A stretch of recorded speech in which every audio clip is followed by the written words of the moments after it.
పద్మభూషణ్ ఒసాము మత్సుదా మరణించారు. ఎవరైనా మనం ఎప్పుడు వింటుంటాం సుజుకి అని చెప్పి.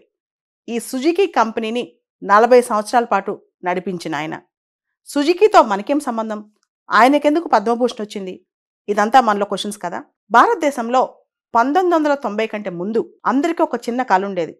కార్ అంటే ఒక అద్భుతం. ఇప్పుడు విమానం కొనాలంటే ఎంత అద్భుతమో అప్పుడు కార్ అంటే అంత అద్భుతం అన్నమాట. అసలు కార్ వస్తే ఒక ఊర్లోకి అందరూ పరిగెత్తుకెళ్ళి చూస్తారు. ఆ టైంలో భారతదేశంలో ఒక కొలాబరేషన్ స్టార్ట్ అయింది. అదే మారుతి సుజుకి. 1982లో ఈ కొలాబరేషన్ అనేది బలపడి కార్ల రూపంలో బయటకు వచ్చిందనమాట. కార్ అంటే భారతదేశంలో ఒకప్పుడు మారుతి కారే, మారుతి సుజుకి కారే అన్నమాట.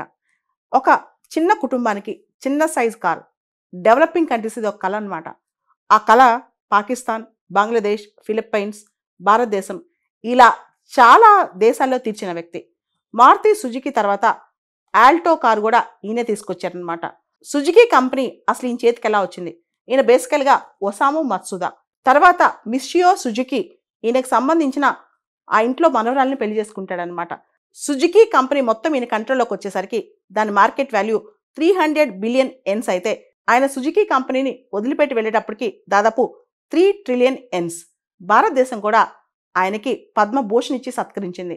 దానికి కారణం అందరికీ ఒక ఆటోమొబైల్ ఇండస్ట్రీలో ఆయన తీసుకొచ్చిన రెవల్యూషన్. భారతదేశంలో మారుతి కార్ తర్వాతే ఇండియాలో కార్ టెక్నాలజీ అనేది బాగా డెవలప్ అయింది. ఇండిజినస్ టెక్నాలజీ డెవలప్ అయింది. దానికి ప్రధానమైన పాత్ర పోషించింది సుజుకి అనమాట. ఒసాము సుజుకిని పద్మభూషణ్ లాంటి హైయెస్ట్ అవార్డు ఇచ్చి సత్కరించింది కేవలం భారతదేశమే కాదు, పాకిస్తాన్, హంగేరీ ఇలాంటి దేశాలు కూడా ఆయనకి హైయెస్ట్ అవార్డు ఇచ్చి సత్కరించాయన్నమాట. మారుతి సుజుకి విషయానికి వస్తే Maruti 800, Alto, WagonR, Swift Dzire ఈ కార్లన్నీ కూడా వాళ్ళవే అనమాట. ఈ బ్రాండ్ నుంచి వచ్చినవే. ప్రతి భారతీయుడికి ఈ కార్ నోటెడ్ అనమాట. Maruti car, Maruti Suzuki car, Swift car వీటన్నిటి వెనకాల ఉన్న కృషి సుజుకిది అనమాట. ఆయన ఈరోజు మరణించారు. ఒసాము సుజుకి అంత పెద్ద ఎంటర్ప్రినర్, అంత పెద్ద బిజినెస్ మ్యాన్ ఎలా అయ్యారు? తన బిజినెస్లో చిన్న చిన్న వేస్ట్ఫుల్ ఎక్స్పెండిచర్ కూడా తగ్గించేవాళ్ళు. ఇంక్లూడింగ్ ఎక్కడ ఎలక్ట్రిసిటీ బిల్ తగ్గించవచ్చు ఫ్యాక్టరీలో, ఏ ఫ్లైట్ తక్కువ కాస్ట్ ఉంది కంపెనీ ఎంప్లాయీస్ తను తిరగటానికి, దాంతోపాటు వాల్ పెయింటింగ్స్ దగ్గర నుంచి ప్రతిదీ. అంటే గొప్ప ఎంటర్ప్రినర్ అవ్వాలంటే ఇన్వెస్ట్మెంట్ మొత్తం టెక్నాలజీ మీద పెట్టేవాళ్ళంట. వేస్ట్ఫుల్ ఎక్స్పెండిచర్ మీద అసలు పెట్టేవాళ్ళు కాదంట. అందుకనే సుజుకి కంపెనీ అనేది కార్ మ్యానుఫ్యాక్చరింగ్లో టాప్ మోస్ట్ కంపెనీ అయింది, పైనీరింగ్ కంపెనీ అయింది. జపాన్లో ఒక వర్క్ ఎథిక్ ఉంది, ఒక ఫిలాసఫీ ఉంది. దాని పేరు కైజన్ అన్నమాట. Continuous improvement in work. మనం ఒక పని జనరల్గా స్టార్ట్ చేసిన తర్వాత కొన్ని సంవత్సరాలు అయిన తర్వాత కాంప్లసెన్స్ యూజ్ చేస్తాయి, అంటే ఇంక చేయొద్దని. కానీ జపాన్ అలా కాదు. వాళ్ళు చేసే పని ఇంప్రూవ్ చేసుకుంటూ వెళ్తారు.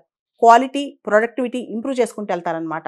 దాన్నే ఒసాము సుజుకి కూడా ప్రాక్టీస్ చేశారంట.